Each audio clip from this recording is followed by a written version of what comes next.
y venimos a instruirnos en la palabra del Señor.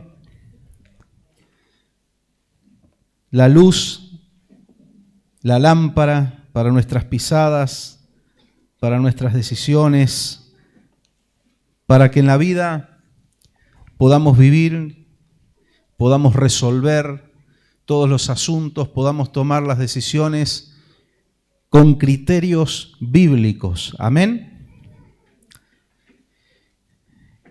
Es difícil y es lamentable cuando un creyente no tiene instrucción en la palabra y en algunos momentos de su vida deciden cosas o actúan fuera de la voluntad del Señor o con los criterios meramente humanos, ¿no es cierto? Pero cuando tenemos criterios bíblicos podemos resolver todos los asuntos de nuestra vida conforme a la voluntad de Dios. Hay siempre un pasaje, hay un versículo, hay un ejemplo, siempre hay algo que nos va a decir cómo actuar.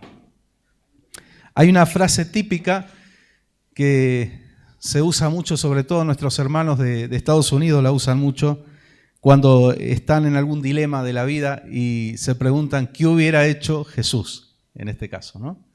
Ellos siempre dicen, ¿qué haría Jesús? ¿Qué es lo que él haría? ¿Cómo lo resolvería? ¿Qué pensaría, ¿no? El maestro? Qué lindo que es como creyentes, no porque alguien nos impone, no porque me lo manda la iglesia, me lo dice el pastor, eso no es así, sino porque realmente tengo una convicción de que la palabra de Dios es real, de que no falla, de que es verdadera, de que es la mejor solución para todos los dilemas y todos los problemas. Tener esa convicción propia y decir, bueno, el Señor quiere que lo haga de esta forma. ¿Para qué lado agarro, ¿no? en el camino? Bueno, a ver qué dice la palabra del Señor.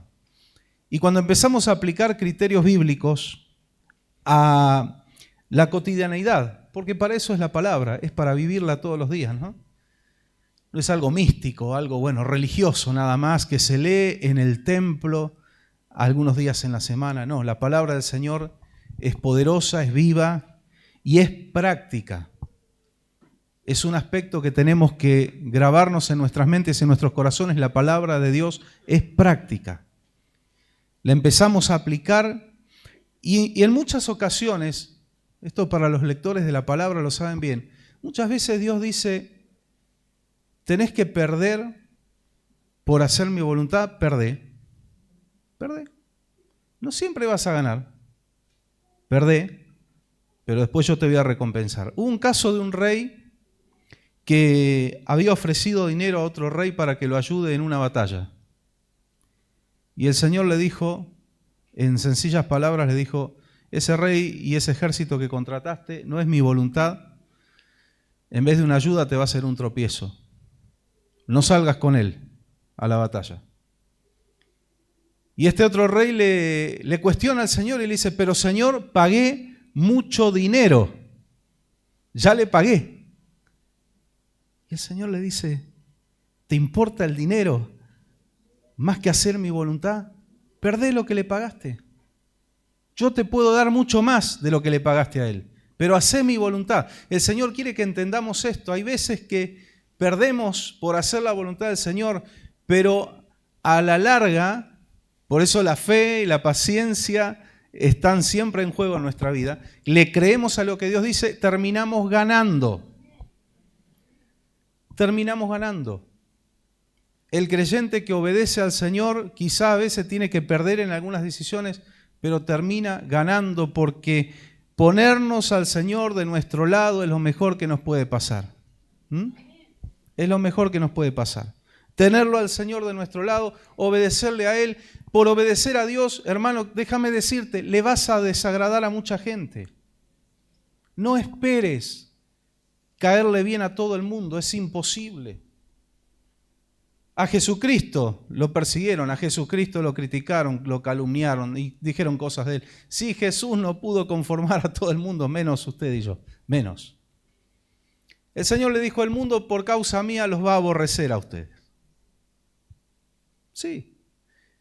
Y alguno puede decir, bueno, pero en el libro de los Hechos encontramos que los creyentes le caían bien al pueblo. Sí, un tiempo. y alguna parte del pueblo. Después empezaron a levantar las turbas y eran los mismos judíos los que agitaban, incluso en ciudades gentiles, agitaban para que apedrearan o encarcelaran a los que predicaban el Evangelio, porque el Evangelio termina siendo molesto. Escuchaba una reflexión, hice una referencia el domingo al hermano Marcos Vidal, me parece, por lo menos hasta ahora, y Dios lo mantenga así, un hermano muy centrado en la palabra, en estos tiempos de tanta apostasía, donde muchos famosos y conocidos e influyentes cristianos están por ahí banquineando con estas cuestiones, ¿no? Pero me gustan los que se mantienen, y hacía una reflexión, el hermano Marcos decía, en las plataformas cristianas parece que se está jugando una competencia a ver quién licúa más el Evangelio, quién lo ablanda más, para caerle bien a la gente. Y él decía, podemos cambiar el envoltorio, Dios nos permite, hoy usamos, decía él, luces, pantallas, humo, máquinas de humo, sonido moderno y todo lo demás. Está bien, eso es el envoltorio, y obviamente con el avance de la tecnología y los cambios culturales, podemos cambiar el envoltorio, pero nunca el Señor nos dio permiso de cambiar el contenido. Nunca. Y dice, encontramos un montón de creyentes y de iglesias que le están cayendo bien al mundo, le estamos gustando al mundo, pero no estamos convirtiendo a nadie. No están convirtiendo gente, están agrupando. Gente que, lo peor todavía, creen que son salvas, pero no están caminando en la santidad, en la fidelidad que Dios demanda. Entonces estamos gustándole al mundo, pero no estamos haciendo lo que el Señor nos mandó a hacer, que es predicar el Evangelio de la cruz. Y dijo, hermanos, déjenme decirle, la cruz es ofensiva. El mensaje de la cruz ofende. ¿Cómo presentarle la buena noticia del Evangelio a la gente si primero no le decís la mala? Hemos compartido aquí hace algún tiempo, hay algo que es terrible para el ser humano y es la justicia de Dios. El hecho de que Dios sea justo es una muy mala noticia, porque Él no pasa por alto el pecado. No hay uno que Él no pueda pasar por alto, que Él no tenga que castigar. Por ahí a veces muchos dicen, no, Dios no castiga. La Biblia dice que Dios castiga, que el padre al hijo que ama disciplina. Pero cuando se trata de su pueblo, Él no castiga para matar, no castiga para aplastar, Él disciplina para cambiar, para hacer despertar al creyente, para salvar su alma, que es lo que más importa, la salvación del alma, ¿verdad? Entonces, le ofende al ser humano decirle, tú eres pecador, estás mal delante de Dios. Y muchos te van a decir, no, yo soy buena persona, yo no necesito la iglesia, yo no necesito ninguna religión, yo no necesito a Dios, yo estoy bien. Le ofende al ser humano que le digas, no es seguir a Dios a tu manera, hay una sola forma y es la que está en la palabra. No hay muchos evangelios, no hay muchos caminos, hay un camino que es Cristo. Y hay una manera que es como nos indica la Biblia. Eso a muchos les ofende, y les ofende a muchos adentro de las iglesias, a muchos les ofende. ¿Recuerdan las palabras de Jesús? Cuando lo siguieron los, que eran más de 5.000, eran 5.000 hombres sin contar mujeres ni niños, quizá había 15.000, 20.000 personas escuchando a Jesús hasta tarde y no había comida, no había donde comprar. Estaban en los campos y el Señor hizo la multiplicación de los panes y los peces. Lo hizo en 2 oportunidades. Hubo 2 milagros del mismo tenor. Y esa gente empezó a hablar de hacerlo rey. Pero lo querían como rey de Israel, no como rey de sus vidas. Atención. Quería que aplicara su justicia contra el imperio romano, pero no contra sus pecados. Y al otro día lo andaban buscando al Señor. Y el Señor dijo, ok, yo los alimenté, yo los bendije, pero ustedes me siguen por los panes y los peces, le dijo. Era duro el Señor por ahí. Yo decía el otro día en la radio, si hoy predicara a Nehemías aquí, predicara a Jeremías, no queda nadie, no sé si quedo yo. ¿Cómo predicaban ellos? Juan el Bautista, Generación de víboras, ¿quién les enseñó a huir de la ira venidera? ¿Cómo le va a decir a los oyentes generación de víboras? Tranquilo, yo no le voy a decir a usted así. Aparte usted es mi hermano en la fe, no es ninguna víbora. Usted es un hijo de Dios, una hija de Dios, pero había varias serpientes ahí escuchándolo a Juan el Bautista. Eran terribles, estaban los fariseos, había soldados romanos.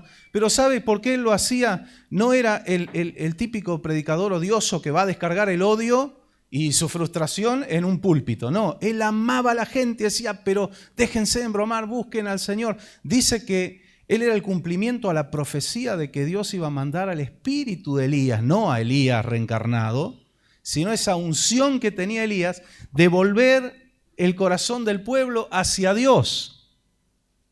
Y ciertamente el anhelo de Juan el Bautista era que la gente deje la dureza, deje el pecado y se vuelva al Señor. Él empezó a preparar el camino para el maestro.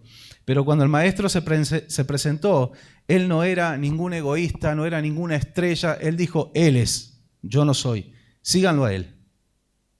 Incluso algunos discípulos que él tenía, le dijo, ya está, el tiempo de ustedes conmigo ya terminó. Ahí está el Mesías, vayan con Él, vayan detrás de Él. Qué lindo que nosotros podamos llevar a la gente a seguir al Mesías. El mensaje de la cruz es ofensivo, pero ¿es ofensivo para quién? Para el orgullo humano. Es ofensivo para el sistema de pecado, pero en realidad el mensaje de la cruz lo que tiene detrás es la verdadera solución al problema más grande del hombre, que es el pecado. Está cargada de amor la cruz. El odio lo tuvieron los del Sanedrín, los fariseos, los saduceos, algunos romanos, ni siquiera todos. Había romanos que no querían saber nada, decían, ¿para qué lo vamos a crucificar si no nos ha traído ningún problema? Es más, Barrabás nos hizo más problemas que Jesús. La esposa de Pilato, ¿se acuerdan? Tuvo revelación de Dios. En sueños le dijo a su esposo, no te metas con él, mirá que padecí mucho en sueños por él, tuvo pesadillas. Sabía que no había que entregarlo. El centurión romano estaba más convencido y convertido que un montón de judíos. Y cuando el Señor entrega su espíritu, dice, verdaderamente este era el Hijo de Dios. La cruz está cargada de amor, pero ofende al pecado. Y la palabra del Señor muchas veces nos dice cosas que le pegan a nuestra situación, pero la palabra de Dios corta no para lastimar al creyente o a la persona que no es creyente, pero que tiene que llegar a los pies de Jesús, sino para romper el pecado. Entra a operar, a sacar el mal, y sacar el mal duele. Duele. Usted ve, los tratamientos médicos son invasivos, son desagradables. Por eso, sobre todo los hombres, le esquivamos al médico todo lo que podemos. Sí, somos más flojos los hombres, y lo digo por mí. Capaz que ustedes no, son muy valientes. No. A mí enfrénteme con un arma de fuego, pero si me muestra una jeringa, sabe cómo corro, ¿no? Porque no es agradable, pero es necesario, por lo menos la mayoría de las veces. Y el Señor con su palabra tiene ese bisturí, ¿no? Esa espada que llega hasta lo profundo, pero no es para matar al hombre. Lo que lo mata al hombre es el pecado. Es para sacar el mal, cortarlo. Y a veces sangramos, sí. Pero el Señor venda. Dice que Él es el que abre, ustedes leyeron esa palabra, ¿no? Él es el que abre la herida y Él es el que la cierra, el que la cicatriza. Él abre y ahí está, fíjense cómo el Señor está graficando allí lo que sería una operación, ¿no? Abre ¿para qué? Para sacar lo malo, pero Él vuelve a cerrar. Pero no solamente Él cierra heridas que Él abrió, sino que también Él sana heridas que el mundo dejó, que malos padres, que malos amigos, que situaciones dejan en el ser humano, dejan en los corazones. Está lleno la calle de corazones rotos, heridos, lastimados. y muchos forman familia con esa frustración y vuelcan la frustración en sus hijos, y hay hijos por allí que no están cuidados, que se crían de esa manera, y se va multiplicando. Es lo que el diablo vino a hacer, a arruinarle la vida al ser humano. Dice que él vino a hurtar, matar y destruir. Nunca, por más que tenga lindo envoltorio, va a tener una buena intención detrás. Claro, el diablo sabe envolver muy bien sus paquetes, ¿eh? En packaging nadie le gana al diablo. Es como la ONU, que está bajo el sistema satánico.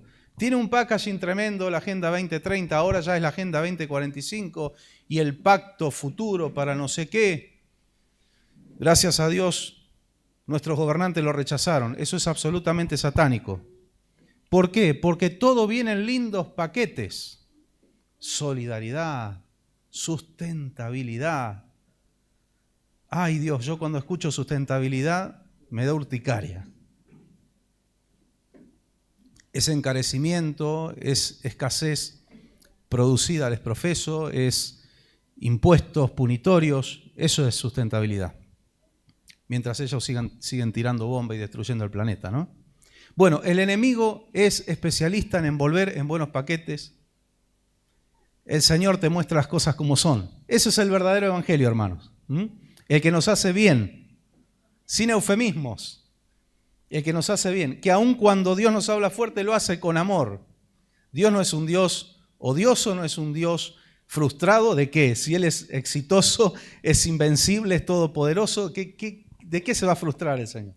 Y usted y yo somos hijos de Dios, humanos, vasos de barro, pero cuando tenemos al Señor en nuestras vidas y nos agarramos de Él, dice que con Él somos más que vencedores. Podemos tener luchas, pruebas, a veces algo nos sale mal, a veces nosotros hacemos algo mal, a veces Dios permite una lucha, pero como fuera, nos vamos a los pies del Maestro, nos agarramos de Él y nos paramos de nuevo en victoria. Pero no nos quedamos allí odiosos, frustrados, ¿sí? Llenos de resentimientos. No tenemos por qué. Tenemos al Señor. Usted tiene el Espíritu Santo. ¿Cuántos dicen amén? Es el Espíritu de verdad, es el Espíritu de justicia, es luz. Gloria al Señor. Y en todos los temas la palabra del Señor nos va a dar instrucción para que nosotros no suframos demasiado con las luchas que son necesarias. Decía nuestro hermano Joel el miércoles pasado, decía, ¿cuántos quieren la prueba? No, ninguno la queremos. Pero yo decía allí desde mi asiento, vienen sola, por más que no la busquemos, ¿no? La prueba viene sola, es necesaria. ¿Para qué crearnos angustias autoinfringidas, ¿no? Por malas decisiones, por no obedecer a la voz de Dios. Yo siempre digo, Dios es Dios. Y puede haber millones que dicen, Dios no existe. Y Él se ríe y sigue estando en el trono. Díganmelo a mí, que acá estoy. Lo que digan mucho, lo que piensen, lo que sientan o lo que crean, no le mueve una pata del trono a Dios. Y si yo desobedezco a la palabra, no se cae el Señor del trono, yo me golpeo. Y siempre me acuerdo y hago uso de este ejemplo.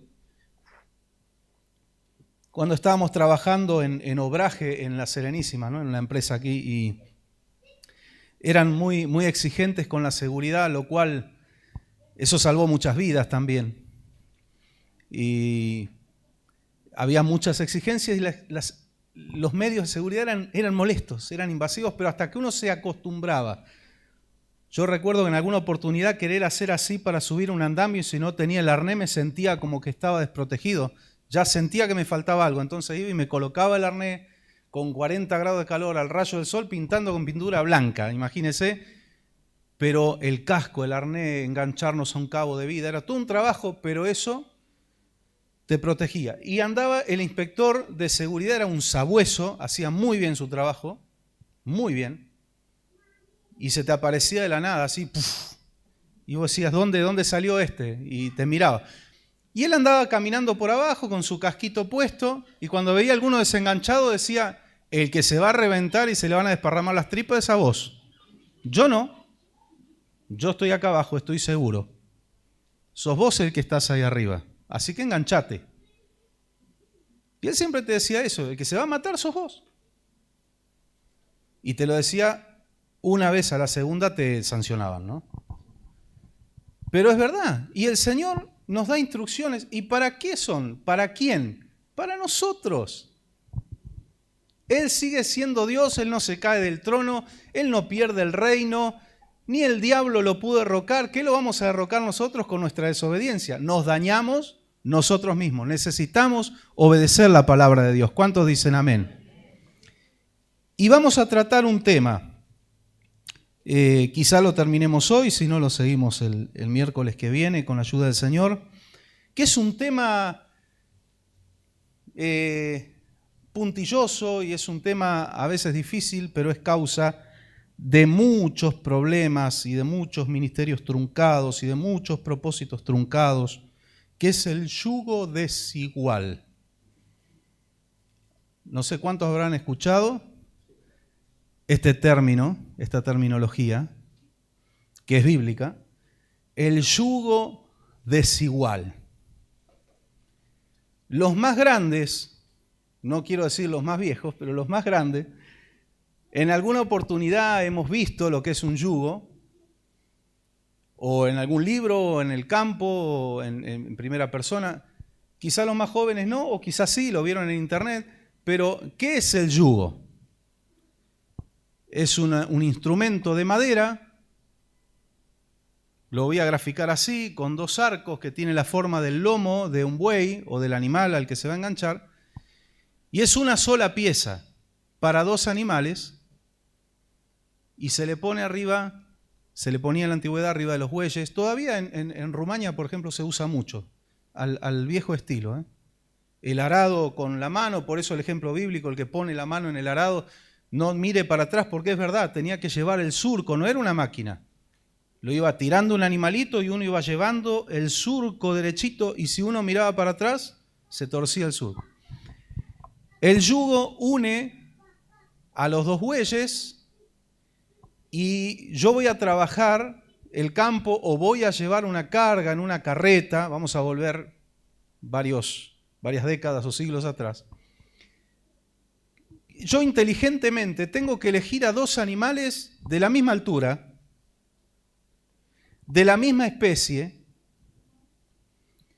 en lo posible de la misma edad o parecido. ¿Por qué? Por una cuestión de que tienen que tener la misma fuerza. Y lo engancho los uno a los dos con el yugo. A eso se le llama cónyuges. De ahí viene el término cónyuges. Son los que juntos llevan el yugo. Tienen que arrastrar la carga. Ni hablar de que los dos tienen que ir para el mismo lado, ¿no? Porque si uno quiere ir para el otro lado, está enganchado con el yugo del otro animal, y si es más fuerte encima, lo va a terminar arrastrando. Usted ya va entendiendo de qué va la cosa, ¿no? Lo va a terminar arrastrando porque están enganchados con el yugo. Usted cuando puso, y hablo ahora a los casados, el ganchito ahí, tac, le pusieron el yugo. Y déjeme decirle algo, el problema o el mal no está en el yugo. No está en el yugo, es algo bueno. Une fuerzas, une propósitos, une direcciones. El yugo es bueno.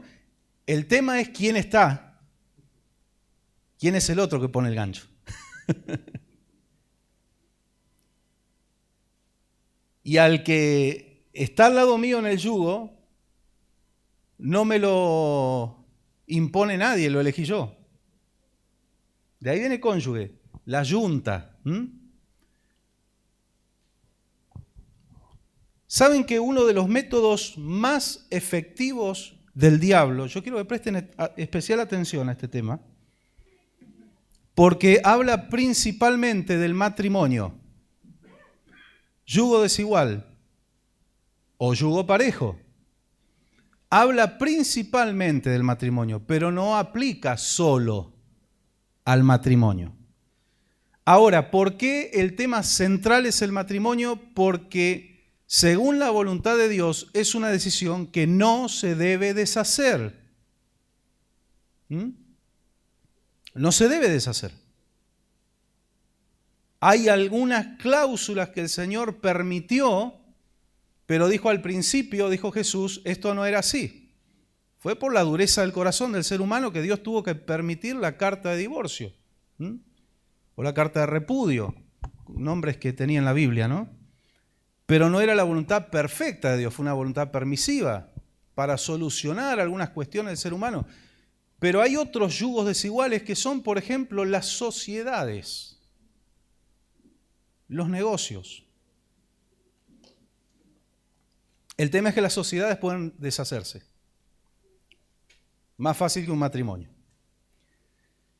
Y si vamos a algún escalón un poquito más abajo, pero importante también, las amistades. Hay yugos desiguales en las amistades. Pero también es algo que uno puede desengancharse fácil. Uno decide hacerlo y punto, y debe decidirlo. Uno de los métodos más efectivos del diablo para truncar propósitos de Dios en personas, en seres humanos. Es una estrategia y una artimaña que al diablo le ha dado y le sigue dando resultados de una manera alarmante en las iglesias. Alarmante. El yugo desigual. Hay gente, y debo decirlo con el dolor de mi alma, porque Dios tiene propósitos para todos. Cuando Dios llama a alguien, hay un propósito garantizado, decíamos el otro día. Junto con el propósito, la prueba está garantizada también, y junto con la prueba, la salida está garantizada. Pero todos los que el Señor nos ha llamado, hay un propósito de Dios, y hay gente, creyentes, y voy a hablarle casos extremos, ellos mismos se han perdido por el yugo desigual. Y hay otros casos de creyentes que remando en dulce de leche alcanzan la salvación, cuidan y mantienen su salvación, pero no pudieron y muchos van a morir sin poder desarrollar el propósito que realmente Dios tenía para sus vidas por causa del yugo desigual. Mire si no es importante este tema.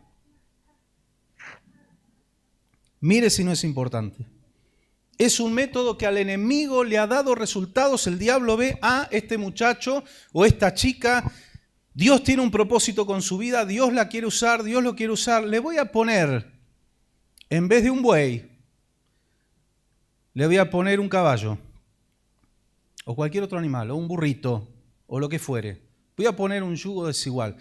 ¿Y sabe qué? Ni siquiera el mismo diablo puede enganchar a alguien al lado nuestro en el yugo. Somos nosotros lo que le permitimos al enemigo que nos ponga a alguien que no era el que Dios tenía. Dios tiene, y esto habla a los solteros y solteras, una persona. No son muchas, no es un abanico para probar, es una persona.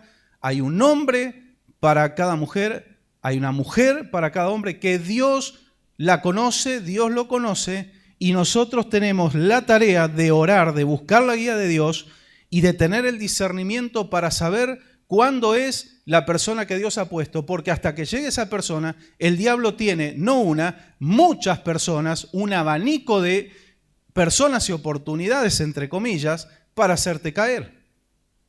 Los tiene, de sobra, en bandeja.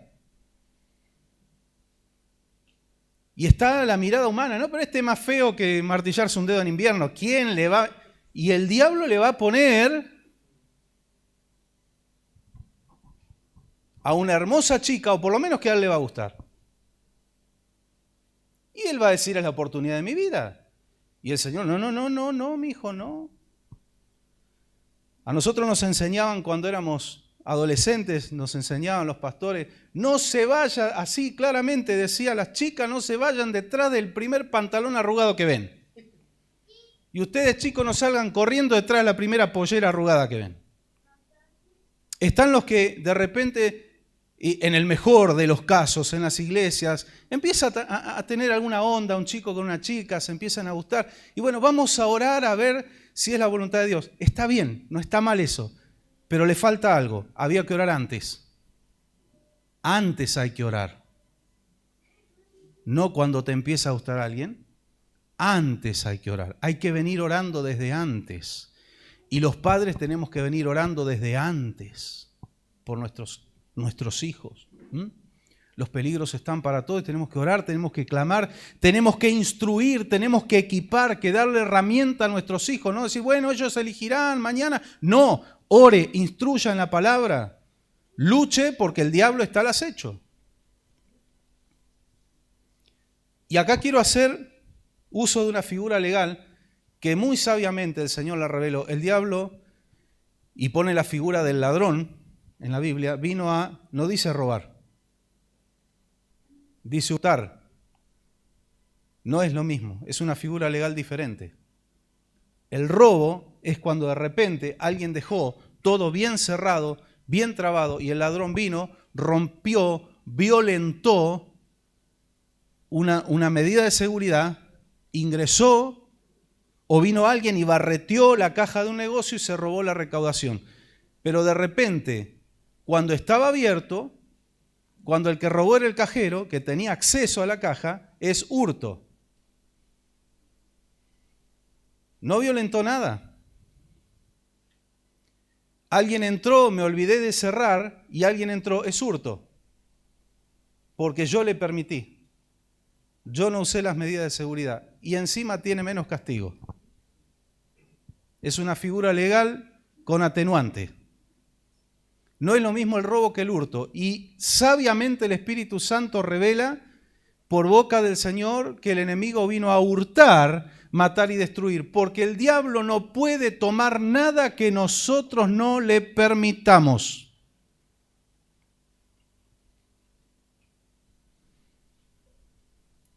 Dios nos da una caja fuerte, nos da una combinación y es inviolable. Pero si yo le comento la combinación al diablo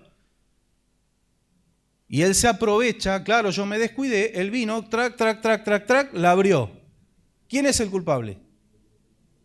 El diablo es diablo, ya fue condenado.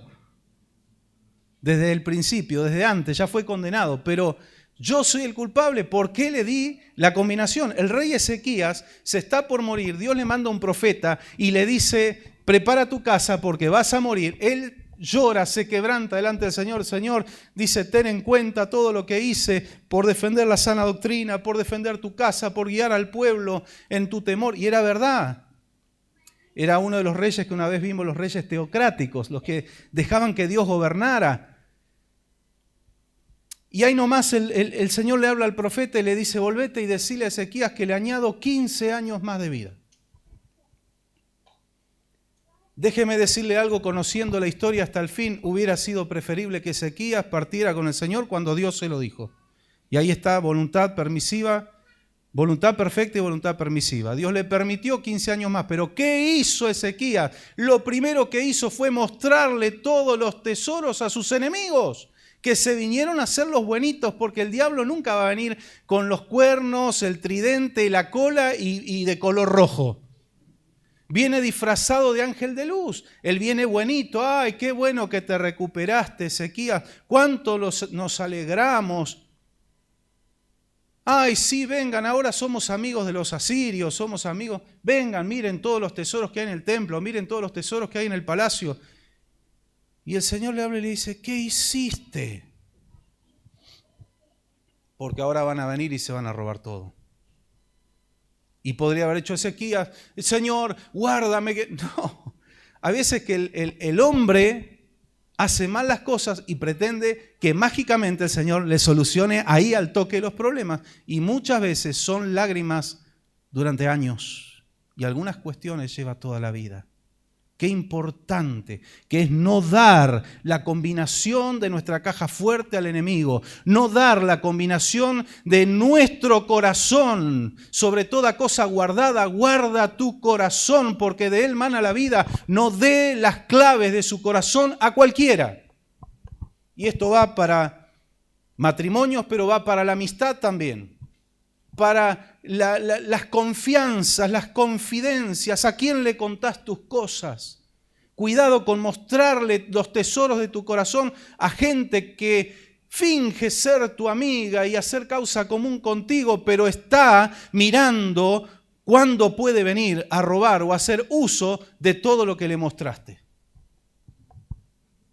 ¿Y saben qué? Dios no lo defendió a Ezequías o a Israel. Ya le concedió 15 años más de vida.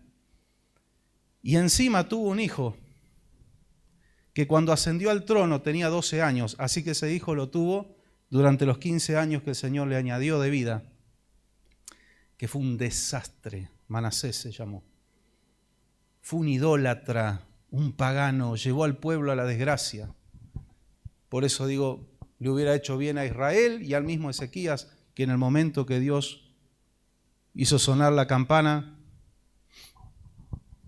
Dios sabe todo, el porqué de las cosas. Así que no es que el diablo me robó, no, es hurto. Él vino a hurtar. ¿Por qué? Porque sabe que no puede robar. Dios no le va a permitir. Lo que pasó con Job, tremendas luchas, terribles, tristes situaciones que vivió Job, pero no fue una consecuencia, sino que fue una prueba que Dios permitió porque lo quería llevar a Job a un nivel espiritual mucho más alto, de tal manera que él termina diciendo, de oídas te había oído, pero ahora mis ojos te ven. Pero hay gente que entrega los tesoros de su corazón y al diablo le sigue dando resultados. Porque si hay algo que arrastra más a veces que las neuronas son las hormonas, ¿o no? Mire que tenemos miles y miles de millones de neuronas, pero las hormonas, un par, hacen desastre. Por eso la palabra del Señor insiste en que debemos ser guiados por el Espíritu y no por la carne. La carne te va a tirar para cualquier lado, pero los que son guiados por el Espíritu son guardados por Dios. Ahora alguno puede decir, porque vamos a empezar a analizar caso por caso, ¿no? Pero, pastor, cuando yo me casé o no sé, yo ahora llegué al Señor, pero no conocíamos al Señor. Es un caso distinto. Eso no es el yugo desigual. El yugo desigual es cuando ya estoy sabiendo, soy creyente, conozco la palabra, tengo instrucción de Dios, igual meto la pata, ¿no? Pero de repente hay casos donde un matrimonio que no conocían al Señor y uno llega al Señor y tiene, a veces llegan juntos, pero generalmente, no siempre, pero generalmente llega la mujer primero. Así como fueron las mujeres las primeras en ver a Jesús resucitado. La mujer tiene una sensibilidad espiritual más fina que el hombre, debo decirlo. Esa es la realidad. Por eso, si usted hace un censo en todas las iglesias evangélicas en el mundo, usted va a ver que la mayoría son mujeres. Es más, esta noche aquí, ¿cuántos hombres habemos? Más vale que hable bien de las mujeres porque nos va a ir mal. Más o menos. Si viniera toda la congregación, estuviera aquí, les puedo asegurar que somos muy minoría. Gracias a Dios por los hombres que han llegado, aunque aquí hubo casos de hombres que llegaron primero. También. Saca pecho ahí, Luciana. Por eso dije, no siempre. Pero suele suceder. Y la mujer, vamos a poner este caso, llega al Señor y no es que automáticamente el marido se convierte y empieza a tener una lucha espiritual en su casa. Pero dos luchas iguales, o dos, no voy a decir luchas, dos situaciones iguales. Una por desobediencia y otra porque es una prueba. Dios está de este lado. Contamos con la aprobación de Dios. Cuando estoy pasando una lucha, cuento con la aprobación de Dios. Cuando es una consecuencia, estoy corriendo con mucha desventaja porque es consecuencia de mi desobediencia. ¿Puedo arrepentirme? ¿Y se puede revertir? Sí, claro que sí. Pero no sin antes muchas lágrimas que podríamos haber ahorrado. Y en algunos casos es irreversible. Si algo sirve la experiencia en el Evangelio, es de haber visto muchas cosas, buenas y malas, y haber visto muchos casos. Y en muchos es irreversible, en otros no. Pero en cualquier caso, mujer, no pierdas la fe. O varón, no pierdas la fe. Y que te encuentre tu encuentro con el Señor luchando y no bajando los brazos. Porque también hay casos donde aún después que la hermanita partió con el Señor y batalló toda la vida, después el Señor salvó a ese hombre que era un borracho, que era alguien que no quería saber nada de Dios, y hoy sirve al Señor. Y uno puede decir, ¿pero de qué le sirvió? ¿Cómo que de qué le sirvió? Nos espera una eternidad todavía. Esto acá en la tierra es un granito de arena en una playa. ¿Cuánto? 70, 80, 100 años. No es nada comparado con una eternidad. Entonces no hay que bajar los brazos, no hay que quedarse, porque si hay algo que le gusta hacer el diablo es induce al pecado, pero después viene y acusa y acusa y acusa y te dice ahora ni te presentes delante de Dios, ahora perdiste, ahora sonaste. Eso el diablo lo hace y es un especialista. No hay que escucharlo. Me caí, me equivoqué, admito, ese es el primer paso, admito la culpa. Nunca, ¿por qué, Señor, esto? ¿Por qué aquello? No. Ahí quedamos trabados. No, eso frena. Admito, no busco culpable, fui yo, Señor, ok, arreglo mis cuentas contigo, pero no me quedo acá tirado, como el diablo le gustaría, le encantaría que yo me quede ahí tirado. No, me levanto y empiezo a batallar. Y a orar, y a clamar, y a aguantar lo que tenga que aguantar. No va a ser fácil, pero hay que clamar y hay que luchar. Hay casos donde los dos llegan al Evangelio, se casaron sin conocer al Señor, pero llegan al Evangelio. Y hay casos también, estoy nombrando muchas, porque nunca hay que agarrar la palabra y así cuadrado aplicar a todo el mundo, no. Hay casos y casos y casos. Hay casos donde se formó una pareja fuera de la voluntad del Señor, está bien, no conocían al Señor, pero cuando alguien llega al Evangelio, y muchas veces Dios rompe la relación. Lo que estoy diciendo, yo sé que si me escuchan algunos, incluso algunos creyentes, me puede traer problemas, no me importa. Se habla la verdad. Hay casos donde Dios dice, se van los dos, están en el yugo, y el más fuerte de los dos, que no siempre es el hombre, porque para el mal también la mujer es la que tiene generalmente más fuerza, y lo vamos a ver también en la Biblia, se me están yendo los dos a la perdición eterna. Y el Señor dice, yo voy a pudrir el yugo, lo voy a romper. Y si alguien se va a perder, que sea uno y no los dos. Y también conozco casos, y sé que Dios fue. Porque había una parte que tiraba para atrás, años. Cuando una parte se quería acercar al Señor, tiraba para el otro lado. Hasta que un día el Señor rompió, y esta parte que estaba de este lado del yugo, se metió con el Señor y no se soltó más. Fue Dios.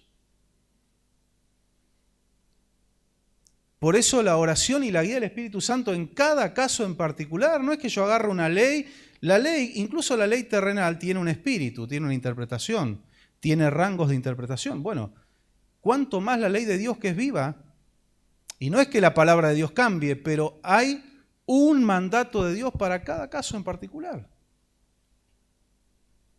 Lo hay. Ahora, esta enseñanza es para el que metió la pata, no se deje engañar por el diablo y no deje de luchar, no se quede tirado, porque eso es lo que el diablo quiere, no le vamos a dar el gusto.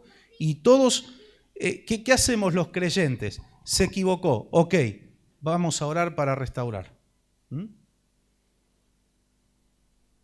Ahora está el caso este es otro caso, ¿no? Que no aplica solo al matrimonio y demás, el caso de que ya insiste y es reincidente en lo mismo, y el Señor, hay casos, mire, podríamos hablar de derecho jurídico bíblico, y me encantaría, es un estudio maravilloso para desentrañar y romper muchos mitos que hay en el Evangelio. No juzguéis para que no seáis juzgados. Ojo que eso tiene muchas cláusulas, ¿eh? Hay muchos casos que hay que juzgar. Es bíblico. Entonces es lindo romper esos mitos que hay. Y hay casos y casos y la palabra tiene una respuesta para cada uno. Entonces, ¿qué vamos a hacer? En el caso donde la persona se equivocó, pero está pidiendo oración, se humilla delante del Señor y reconoció, ¿qué vamos a hacer? ¡Tum! ¿Señalarlo y condenarlo? No. El pueblo de Dios tiene que, nos ponemos de acuerdo y oramos por restauración. Yo lo he dicho muchas veces. Aquí hay mamás o papás que no tienen a sus hijos aquí. Puede ser una prueba o puede ser que quizás no hicieron bien las cosas. Pero ¿sabe qué? Si reconocen delante del Señor, como iglesia, nosotros estamos para orar porque no le vamos a entregar a nuestros jóvenes al diablo. Porque se equivocó la mamá. Porque se equivocó el papá. No. Se humillan delante del Señor, buscan al Señor, unimos nuestra fe y vamos a pelear por esos hijos. Porque ninguno de nosotros quisiéramos ver a nuestros hijos fuera de la fe. Entonces hacemos causa común en clamar por salvar, por rescatar. Porque sabe, también esto he visto muchas veces, lo hemos visto, cuántos sopapos Dios le dio al diablo. ¿Sabe cuántos sopapos? Hay un término, no es muy cristiano, ¿no? Por ahí, pero los que vimos juntos, ¿se acuerdan la película Cuarto de Guerra? Cuando el Señor da una victoria y la hermana, que era una hermana de oración, dice, Satanás, otra vez te patearon el trasero. Sí. Gloria a Dios porque hemos visto muchas veces cómo el Señor revierte cosas, ¿no? Pero hay que cuidar esas victorias que Dios nos da, hay que cuidarlas, valorarlas. Pero también está la prevención. A ver, está el que conoció al Señor, se desvió, se revolcó en el pecado, volvió. Gloria a Dios, qué testimonio. Más gloria a Dios si se hubiera mantenido. No es la voluntad de Dios. Dios en su misericordia restauró y Él muestra su poder de restauración, mas la gloria es de Dios, no del que se revolcó. Porque también hay un espíritu por ahí, en muchos creyentes, que se fueron, se revolcaron en el mundo, en el pecado, volvieron y ahora se suben a un pedestal, no sé si a ustedes les habrá pasado, y dicen, yo tengo un testimonio para contar, tú no lo tienes. Entonces te miran como ratón de iglesia, ¿viste? Claro, este nunca se fue al mundo. ¿Para qué? Vos que te fuiste, ¿qué había ahí? ¿Qué había ahí? Tristeza, dolor, te golpeaste. ¿Y para qué quieres que vaya? ¿Qué te dejó? Gloria al Señor, repito, por todos los que el Señor rescata. Pero cuando conocemos la verdad, ¿para qué nos vamos a ir a meter? Usted sabe que en las cartas a las 7 iglesias de Asia Menor, por eso le digo, la Biblia tiene respuesta para todo. Hay una de las iglesias donde había creyentes que enseñaban las profundidades de Satanás. No sé cuánto lo leyeron esto en Apocalipsis. ¿Qué era esa enseñanza? Una enseñanza herética de acá a la luna, ¿no? De que para conocer justamente este espíritu, ¿no? De que para conocer el poder de restauración de Dios había que probar los pecados más profundos e inmundos. Entonces, cuando te metías en las profundidades de Satanás, después tenías un testimonio para contar. No, ¿sabe por qué? Porque hay muchos que no vuelven de ahí. Hay muchos que no vuelven. Es como la droga. La marihuana, no, ahora empezaron con las drogas blandas, las drogas duras. Una te mata de a poco y la otra te mata duramente, las dos te matan. Y como decía alguien que contó su testimonio por allí, dijo, es una puerta que nunca hay que abrir. Nunca. Bueno, está la prevención. Dios tiene prevención en su palabra. Después tiene restauración, solución, pero tiene prevención por sobre todas las cosas. Como dijo un pastor por allí, yo te doy el consejo. Si no obedeces el consejo, lo único que te puedo dar después es el consuelo. ¿Y qué va a hacer? Oramos por la misericordia de Dios, nada más. Pero nada de guay de ir a insistirle, o no insistirle, sino ir a exigirle cosas a Dios cuando yo hice mal. Dice la Biblia, por ejemplo, en lo que es el cuerpo humano, si yo peco contra mi cuerpo, Dios va a destruir mi cuerpo. Entonces después, Señor, pero tú eres un Dios de milagro, tú tienes que sanarme ya, ahora. Y el Señor te mira y te dice, ¿quién sos vos?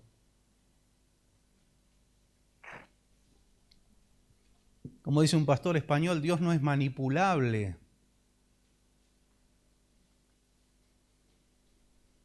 En algún caso, por misericordia, Dios puede obrar una sanidad y hay casos que no.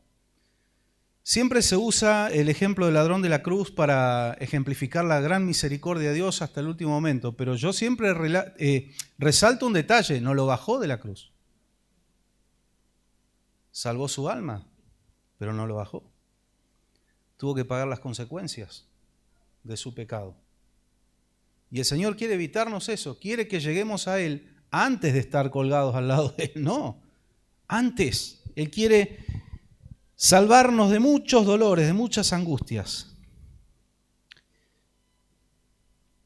El yugo desigual aplica a sociedades de negocio, aplica a amistades, pero principalmente a la pareja, que es una decisión de por vida. Y vamos a ver un ejemplo, que es el ejemplo emblemático de Sansón, que no es nuestro gato, Tamara, que de hecho tiene otro nombre. Tamara lo rebautizó. Bueno.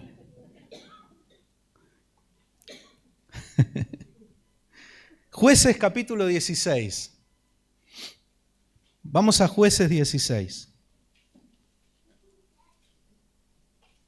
¿Cuántos conocen la historia de Sansón?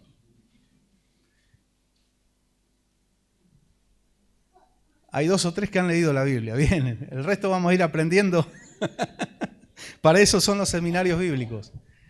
Sansón, que le podríamos cambiar el nombre y agregarle alguna sílaba más y ponerle Sansonso, porque actuó sonsamente. Era un hombre que tenía la unción de Dios, nadie va a negar esto.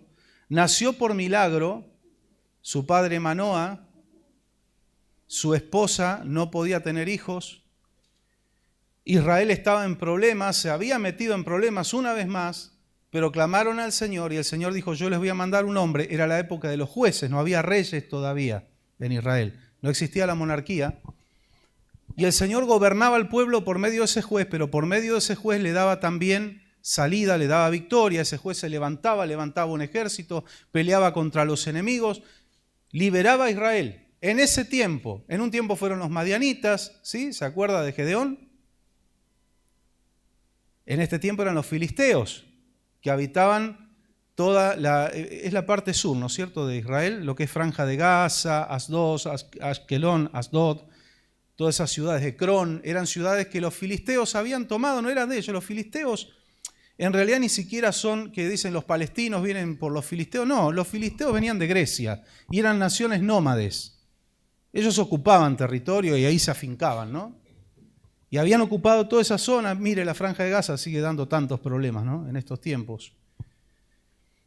Y en toda esa zona ellos se habían afirmado y estaban haciéndole la vida imposible a Israel, y Dios lo levanta a Sansón, que nace milagrosamente, y quien se le presenta a la mamá de Sansón a darle una promesa es el mismo Jesús. Otra historia ahí, ¿no? Pero no me quiero meter ahí, me siento tentado, pero no. Es otro tema. ¿Y cuál era? Él resalta de los otros jueces porque tuvo algo sobrenatural que era digno de una película de épica o de ciencia ficción, ¿no? Como la mitología griega, Hércules. Pero este era de verdad, no era una mitología. Y ahí vemos el actuar del Espíritu Santo en el Antiguo Testamento. Hay para deshilachar un montón de cosas acá, está muy bueno. ¿Qué cambió con la venida del Espíritu Santo en el Pentecostés? Que el Espíritu Santo vino a quedarse permanentemente en nosotros. En los tiempos del Antiguo Pacto, el Espíritu Santo actuaba. En los tiempos que no existía el ser humano, se movía sobre la faz de las aguas, ¿se acuerdan? En Génesis.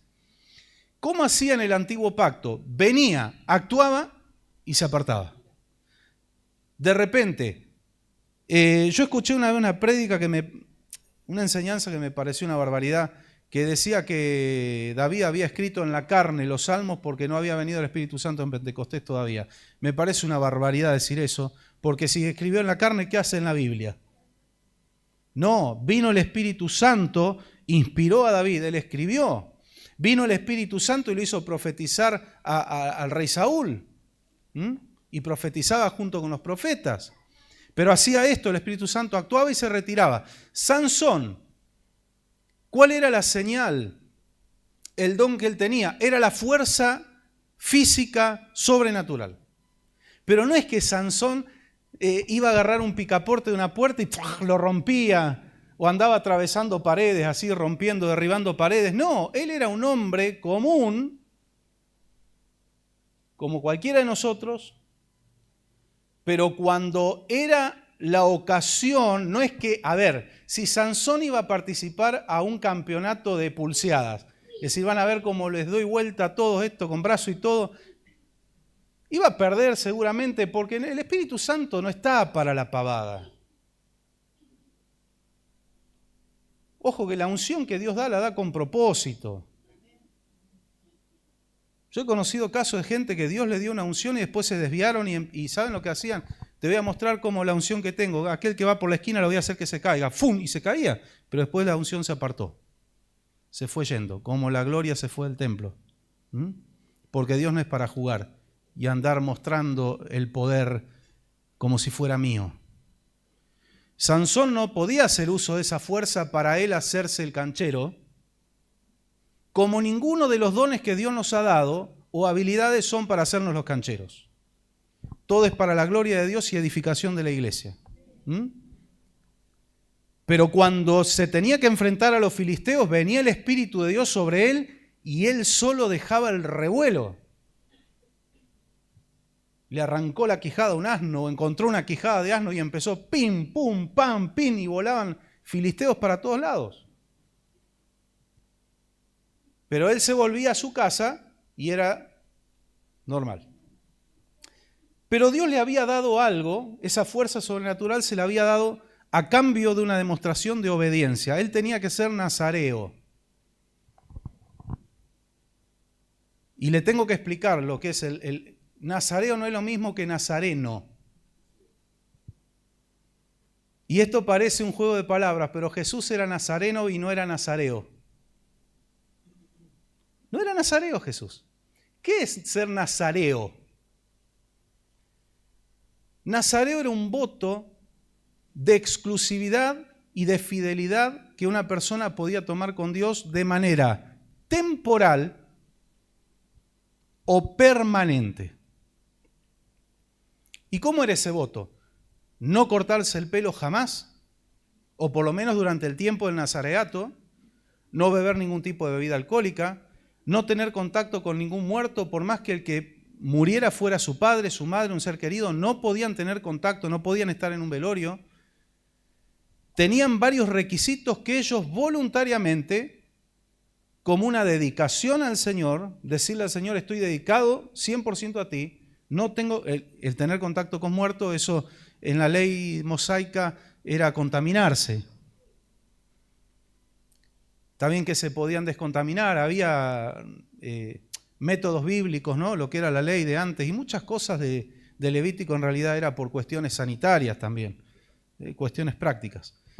Pero el nazareo lo tenía que hacer. Ahora, cuando el Señor se le presenta a la mamá de Sansón y le dice, vas a tener un hijo, va a ser un milagro, pero este hijo tiene que ser nazareo de por vida y de nacimiento. Fue Dios el que le dijo, no fue elección propia, Dios le dio este mandato. Mirá, este hijo no tendría que haber nacido. Nace por mi poder, por mi mano, pero tiene que ser nazareo. Toda su vida, forever, era un voto perpetuo de nazareato. Entonces, no cortarse el pelo, no pasará navaja jamás sobre su cabeza, no beberá bebidas alcohólicas, bueno, etcétera, etcétera, etcétera. Todo lo que era el voto de nazareato, que repito, Jesús no tenía ese voto. Jesús tomó la Santa Cena ¿con qué? Con el vino. Él no tenía ese voto. Jueces 16, vamos a leer los versículos claves nada más. Y el otro miércoles vamos a seguir con este tema. Vamos a leer primero versículo 4 al 6. Pasado algún tiempo, Sansón se enamoró de una mujer del valle de Sorek que se llamaba Dalila. Los gobernantes de los filisteos fueron a verla y le dijeron: sedúcelo para que te revele el secreto de su tremenda fuerza y cómo podemos vencerlo, de modo que lo atemos y lo tengamos sometido. Cada uno de nosotros te dará 1.100 siclos de plata. Era una fortuna. Dalila dijo a Sansón: dime el secreto de tu tremenda fuerza y cómo se te puede atar y dominar. Y ahí empieza Sansón empieza a mentirle, le dice: mira, si me atan con volveré a ser como un ser humano común. Y ahí vemos una cosa, que Dalila no lo amaba. No lo amaba. Si yo les preguntara a las esposas, por favor no me contesten, pero si les preguntara: te ofrezco $3 millones, tenés que entregar a tu esposo. Aquí no, pero afuera muchas me dirían: gratis lo entrego, que se lo lleven los filisteos. Es más, le pago yo a los filisteos. Yo sé que ustedes, hermanas, no es cierto? No, ahí está, menos mal. Yo por lo menos me aseguro.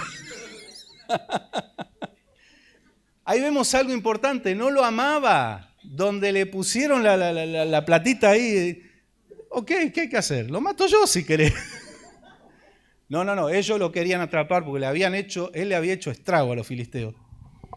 Claro, y se duerme Sansón y los tipos se esconden en la casa de él, en su propia recámara, les da lugar Dalila, y ella lo despierta a Sansón y le dice: Sansón, los filisteos sobre ti. Y estos vienen a atraparlo y él se levanta y rompe como si fuera papel las ataduras y les pega una viaba a los filisteos, se van todos con los ojos morados, se van todos: te mintió. Bueno, espera que lo voy a intentar de vuelta. Le pregunta por segunda vez, le pregunta por tercera vez. Y Sansón las 3 veces le miente, pero viene aquí el proceso de la seducción. Versículo 15 hasta el 21. Después léalo en su casa completo, esta historia, este capítulo sobre todo. Versículos 15 al 21. Acá hay mejor luz. ¿Saben que el domingo les dije mal yo un versículo porque lo vi mal? Les pido disculpas, les dije 25 y era 35. Yo vi un 2. En Lucas 12, si quieres léalo ahora en su casa. Acá se ve mejor. Bueno, dice así: entonces ella dijo: ¿cómo puedes decir que me amas? Ella le dice a él, fíjate la manipulación. Él le podría decir a ella: ¿cómo me decís que me amás si me estás pidiendo el secreto de mi fuerza para dárselo a tus compatriotas? Pero es al revés, el manipulador da vuelta a las cosas. El manipulador es un loco, pero te dice que la loca sos vos. Es un egoísta, pero te dice que vos sos egoísta porque no le das lo que quiere. Y podríamos hablar de una lista de cómo ver y detectar un manipulador. Aquí viene la manipulación y la seducción. Encima ella estaba enojada. Dice: ¿cómo me puedes decir que me amas si no confías en mí? Ya van 3 veces que te burlas de mí y aún no me has dado o no me has dicho el secreto de tu tremenda fuerza. Y como todos los días lo presionaba con sus palabras y lo acosaba hasta hacerlo sentirse harto de la vida. ¿Cuántas historias se repiten como esta, ¿no? Lamentablemente. Al fin se lo dijo todo, se cansó. Le ganó por cansancio. Nunca ha pasado navaja sobre mi cabeza, le explicó, porque soy nazareo consagrado a Dios desde antes de nacer. Si se me afeitara la cabeza, perdería mi fuerza y llegaría a ser tan débil como cualquier otro hombre. Cuando Dalila se dio cuenta de que esta vez le había confiado todo, mandó a llamar a los gobernantes de los filisteos y les dijo: vuelvan una vez más, que él me lo ha confiado todo. Entonces los gobernantes de los filisteos regresaron a ella con la plata que le habían ofrecido. Después de hacerlo dormir sobre sus rodillas, ella llamó a un hombre para que le cortara las 7 trenzas de su cabello, y así comenzó a dominarlo y su fuerza lo abandonó. Lo más triste es que la unción lo abandonó. No era el problema el pelo, era la actitud, era la desobediencia. Y luego ella gritó: Sansón, los filisteos se lanzan sobre ti. Y Sansón despertó de su sueño y pensó: me escaparé como las otras veces y me los quitaré de encima. Pero no sabía que el Señor lo había abandonado. Entonces los filisteos lo capturaron y le arrancaron los ojos. Y lo llevaron a Gaza y lo sujetaron con cadenas de bronce y lo pusieron a moler en la cárcel. Lo primero que perdió Sansón fue la visión y el yugo desigual. Sansón era un hombre de Dios, pero tenía una debilidad, que le gustaban las filisteas. Ya una vez se había enamorado de una, pero esa vez fue voluntad de Dios, porque él en realidad no es que se había enamorado, él forma un matrimonio con esta mujer porque él estaba buscando ocasión contra los filisteos. Dice que a sus padres no le gustó, sus padres le hablaron, pero dice que sus padres en ese momento no sabían que eso venía de Dios. Dios en realidad había hecho eso, y él busca ocasión y logra encontrar un motivo para darles con todos los filisteos. Pero era eso nada más, no era que el Señor le dijo: vos tenés que casarte con una filistea. Eso está condenado por Dios, en la ley de Dios. Pero él se cebó. Y ya cuando el hombre empieza a actuar en su propia voluntad. Y a veces el cristiano hace tanta fuerza que quiere arrastrar al Señor. Dios me quiere llevar para allá, y el creyente lo arrastra al Señor para donde Él quiere ir.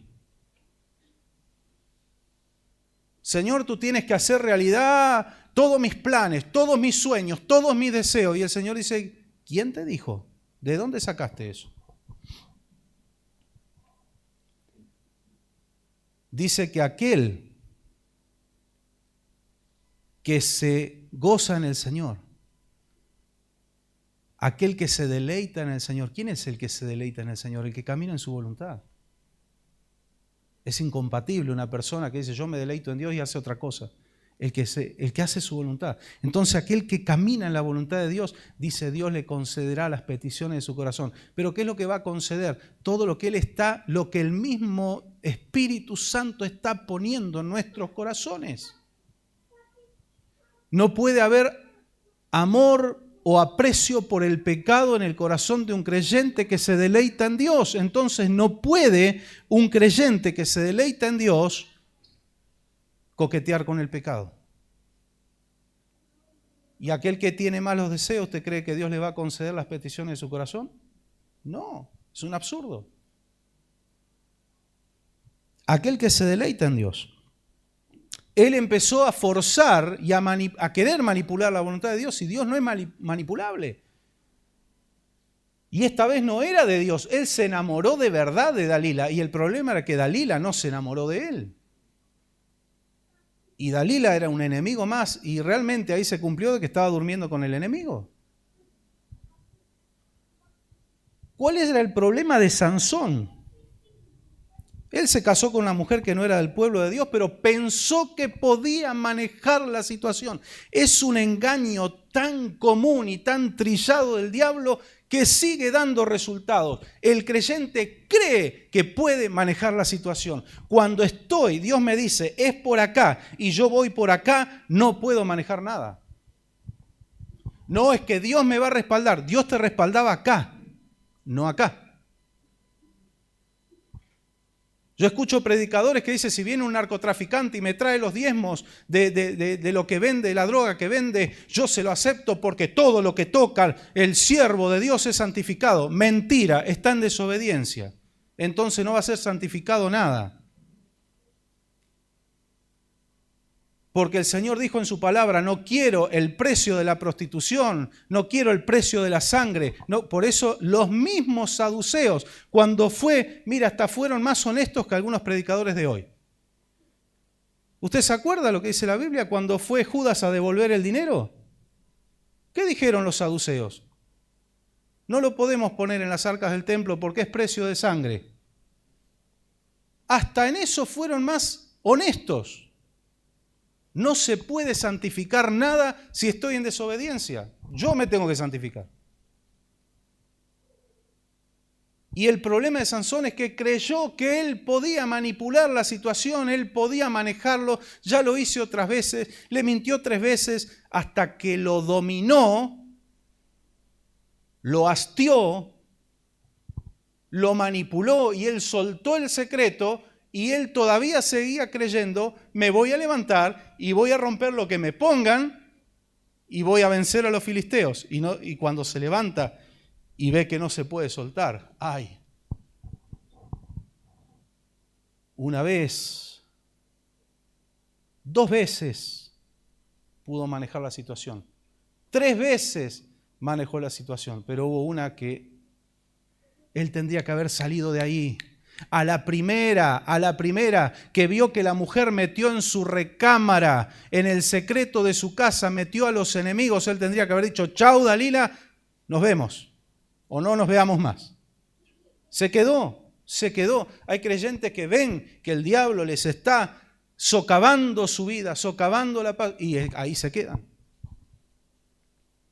El yugo desigual. Jamás él tendría que haber elegido a Dalila como esposa. No pudo. Él debió tener en cuenta que el enemigo, si hay algo que es el enemigo, es paciente y persistente. A veces el creyente no es tan paciente como el enemigo. Paciente y persistente. Ahí. Trabaja a largo plazo y no le importa. Todos estos millonarios que ya son viejos y que están en la élite mundial manipulando el mundo para preparar el gobierno para el anticristo, ¿usted se cree que no saben que muchos de ellos ni lo van a ver al anticristo y no les importa? Igual ellos están trabajando en ese propósito y ponen miles y miles de millones de dólares para preparar el mundo para eso, no les importa. Son pacientes, planifican a largo plazo. Sansón no lo tuvo en cuenta. Y una de las cosas es que el enemigo sabe manejar muy bien el arte de la seducción. Muy bien. ¿Quiere un ejemplo? Adán y Eva.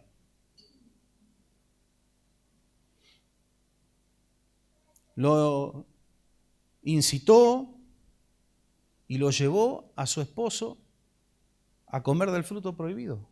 Lo sedujo. Las malas mujeres también usan el arte del llanto. No siempre el hombre es el manipulador. Hay muchas mujeres manipuladoras. Le diría en cantidades iguales. La Biblia habla de la buena mujer, las capacidades que Dios le ha dado para llevar adelante el hogar, incluso para llevar a su familia a la fidelidad a Dios. Tiene una capacidad impresionante, pero también habla de la mala mujer que destruye su casa. También tiene una capacidad que ni el hombre tiene para destruir, para seducir, para arrastrar hacia el mal. Por eso el yugo desigual puede ser catastrófico. Y Dios advierte. ¿Y cuál es el fin? Cegar, hacer perder la visión. Lo primero que le sacan a Sansón, los ojos. Queda ciego. Pero también, en muchos casos, perder el propósito, perder el ministerio y hasta la infelicidad familiar, personal, la humillación, la vergüenza. Cuando leemos, lo pusieron a moler en la cárcel. Y uno dice, bueno, se lo imagina a Sansón con una maza rompiendo piedras. No. Lo pusieron a hacer el trabajo que era para las mujeres, que era moler cereal. Era un trabajo femenino. ¿Sabe lo que era en esa época? A un hombre ponerlo a hacer el trabajo de una mujer era la peor humillación. Yo le puedo asegurar que Sansón hubiera preferido romper piedras con una masa gigante antes que estar moliendo cereal. Lo cegaron y lo humillaron. Y lamentablemente el creyente cuando entra en yugo desigual corre el riesgo de perder la visión espiritual y de ser humillado por el enemigo. Debo decirlo. Lo que está en su palabra debo decirlo. Porque Dios quiere prevenir. Quizá alguien que me esté mirando, alguien que no esté aquí y esté a punto de cometer el error. Dios advierte. Otro ejemplo fue Salomón, que lo vamos a ver el miércoles que viene. Y vamos a leer una palabra clave y con esto vamos terminando por hoy. Pero la vamos a volver a leer, si Dios quiere, el otro miércoles. Segunda de Corintios, capítulo 6. Muchos conocen este pasaje. Y decimos, Señor, líbranos. Esta palabra yo quiero que la tomemos como con el espíritu que el Señor la habla. No es condenatorio, no es de reproche para nadie. Es una palabra de parte del Espíritu Santo. Cuando Dios habla es para sanar, es para corregir, es para prevenir, es para nuestro bien, ¿sí? Para nuestro bien. Y aun cuando Dios nos reprocha algo, hay un bien de atrás. ¿Qué pasó con Jesús cuando Pedro se estaba hundiendo? Le reprochó, le dijo, hombre de poca fe, ¿por qué dudaste? Pero le tiró la mano. No se quedó en el reproche. Ahora embromate, aprendí a nadar. No. Le tuvo que decir, el Señor no nos deja pasar, nos habla. Dice, hombre de poca fe, ¿por qué dudaste? Pero le dio la mano y lo levantó. Entonces el Señor a veces también algo nos puede reprochar, pero nos va a tirar junto con ese llamado de atención, siempre nos tira la mano. En eso tenga paz en su corazón. Dios siempre tira su mano para rescatarnos. Amén. No estaríamos aquí sino ninguno de nosotros. Gracia y misericordia de Dios. Segunda de Corintios capítulo 6.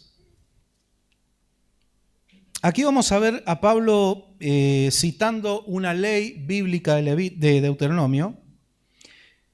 La Reina Valera dice, no os unáis, versículo 16.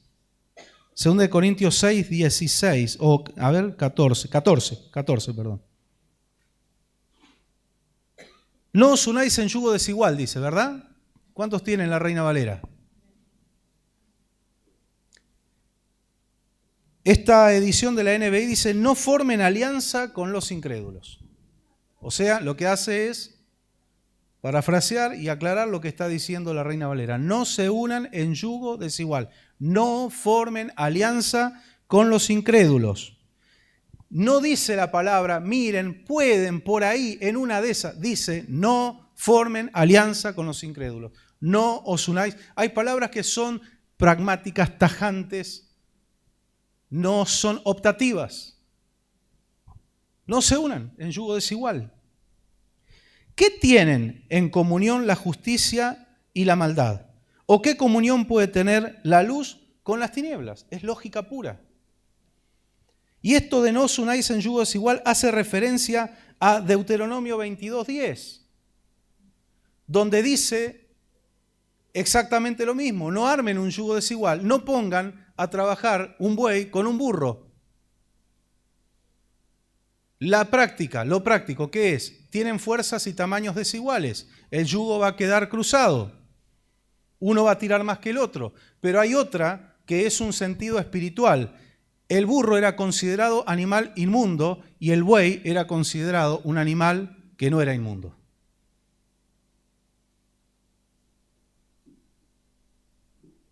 Esa era la consideración espiritual que dice en Deuteronomio 22:10. Un animal inmundo con uno santo. Y usted dice, el que no tiene a Cristo es inmundo, delante de Dios sí. Dios lo ama envió a su Hijo a morir por él, pero hasta que no haya arrepentimiento y una entrega al Señor, la inmundicia de su pecado está ahí, latente.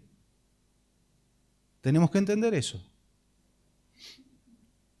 Dios está esperándolo, está esperando que se arrepienta, pero en tanto no lo haga, es inmundo. Y esto es lo que está diciendo Pablo. Están poniendo a alguien santo con alguien que no lo es. Puede ser excelente persona, puede ser del mismo equipo de fútbol que yo, le puede gustar las mismas cosas que yo. Tenemos un montón de cosas en común. Las estrategias del diablo. Lo único no cree en Dios. Hay. ¿Qué comunión hay entonces? Mira, aquí tenemos un matrimonio que uno es de Racing y el otro Independiente. Y se aman. ¿Y por qué? Porque tienen a Cristo. Y pueden ver el partido cada uno con su camiseta y no se matan. No es cuánto, ay, nos gusta lo mismo. No, no es eso. Es estar de acuerdo en lo principal, que es amar, buscar a Dios, tener consagración. Lo demás lo arreglamos, se llega a un consenso. Hasta uno de River y de Boca pueden estar bien. Sí.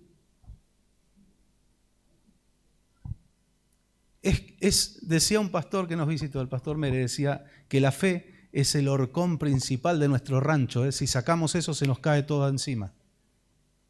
Es la columna principal. ¿Qué armonía tiene Cristo con Belial? ¿Quién es Belial? Satanás. ¿Qué armonía tienen? ¿Qué tienen en común? Y acá ya, a ver, no entienden, muchachos. ¿Qué tienen en común un creyente con un incrédulo? Ahora sí lo entienden. Falta que Pablo diga, les traigo peras y manzanas y les muestro. Es clara la palabra, es clarísima. ¿Qué comunión tienen? ¿En qué concuerdan el templo de Dios y los ídolos? ¿Por qué? Porque nuestro cuerpo, nosotros somos templo del Dios viviente. Como Él ha dicho, viviré con ellos y caminaré entre ellos. Yo seré su Dios y ellos serán mi pueblo. Y podemos seguir leyendo, por lo tanto el Señor añade, salgan de en medio de ellos y apártense, no toquen nada impuro y yo los recibiré. Y yo seré un padre para ustedes y ustedes serán mis hijos y mis hijas, dice el Señor Todopoderoso. Como aquí Pablo lo que está hablando es algo que lo dice en Génesis, van a dejar a sus padres, a sus madres y serán los dos una sola carne. ¿Dónde se cumple esto? Voy a hablar sin tabúes. En el acto sexual. Donde se está uniendo un cuerpo que es templo del Espíritu Santo con un cuerpo que es templo de los ídolos. ¿Se entiende? Es clarísima la palabra. Son dos templos con espíritus totalmente diferentes que se están uniendo. Y dice, serán los dos una sola carne. Después hay otro caso que habla Pablo en esta carta de los Corintios, que en la primera carta, que empieza a hilar fino, ¿no es cierto? Que el incrédulo es santificado en el creyente, pero eso es en el caso donde uno llega al Señor y el otro todavía no, es un caso distinto, entonces Dios respalda al creyente. Dios respalda. Y a ustedes dirán, bueno, hubo casos de yugo desigual que al final terminaron bien. Sí, es verdad. ¿Quieren estadística? 1 en 1.000.000. ¿Se arriesgaría alguien a ser del 999.000? Ley de probabilidades. Es como decir juego ruleta rusa, el cilindro del revólver tiene 6 orificios y tengo 5 balas. O sea, tengo una posibilidad en 6 de no pegarme un tiro en la cabeza. No hay que jugar. No hay que jugar. Entonces, no os unáis en yugo desigual, no hay comunión entre la luz y la tiniebla, no hay comunión entre Dios y Satanás, no hay comunión entre el creyente y el incrédulo. Y esto aplica a las sociedades y a los negocios. Pero el miércoles que viene vamos a avanzar un paso más. Vamos a ver un ejemplo de yugo desigual, que fue el de Salomón, pero vamos a avanzar un paso más, que es el yugo desigual dentro de la iglesia. Los dejo con esto.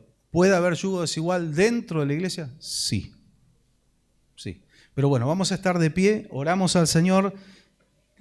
El tiempo es tirano, pero cada minuto invertido en instruir nuestras vidas en la voluntad de Dios nos libra de muchos males y nos bendice. ¿Cuántos dicen amén?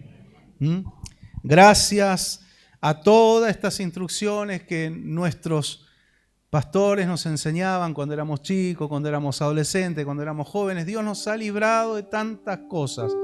No éramos mejor que ninguno de ustedes, pero teníamos una buena instrucción cuando nos predicaban sin miedo la palabra de verdad.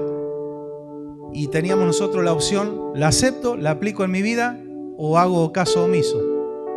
Es simplemente eso. Tomamos la palabra y podemos ver después de muchos años que la palabra de Dios es verdad, que es fiel. Otros han tomado otras decisiones, lamentablemente, pero ustedes, nosotros hoy, esta noche, Dios nos habla para que tomemos decisiones sabias en Dios. Algunos dicen, bueno, yo ya estoy casado hace muchos años. Quizás hay otras cuestiones en la vida donde va a aparecer la tentación a formar un yugo desigual y uno tiene que decir, el Señor me habló, ya me instruyó de esto, lo voy a poner por obra. Por obedecer a la palabra, alguno se va a enojar contigo, sí. Está dispuesto. Que sea un ser humano el que se enoje, no Dios. Tenemos que agradarle a Él nos debemos nosotros, a Él. Vamos a orar al Señor. Una vez más, habitamos y vivimos en tu presencia, Señor.